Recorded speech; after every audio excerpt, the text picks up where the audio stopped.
Muziki anawaomba mashabiki mwanangu. Tuliishia pale.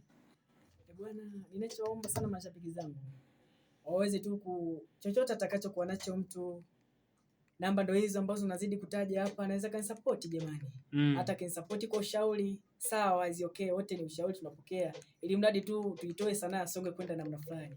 Bwana nakubali, na pia unaweza kutuambia mbali na hii kazi sasa ya mwanzo tumeona chupa bado, na hii ndo utaratibu wake ndo upi ama ni aje? Utaratibu wake hii wakuja na video. Ni wakuja na video basi. Okay.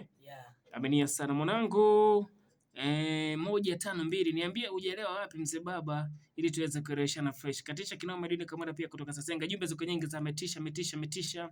Hiyo track pia Mungu kaumba kaua sana mwanangu. To be honest nimeweza kuvutiwa sana na uimbaji wake, hajaweza kutuambia ni nani. Kwa jamaa pia okay, pamoja Victor Ngole anasema atakukumbuka chochote mwanangu. Ngoma kali sana, anajua kinoma mshikaji, umeimba pamoja sana, anaitwa Isaka Ari pande za Itemba. Chora fresh jumbe pia naweza kuisoma. Sau pia Kita kutoka Karasha anasema atakusupport chochote pia. So mbona ukaweza kurudia nambari za simu mwanangu. Okay. 55 08 57 36. Wote ananipata. Bwana pamoja sana. Kwa nini kazi zako zote umeweza kufanya na Ingino Beats ama J-Label?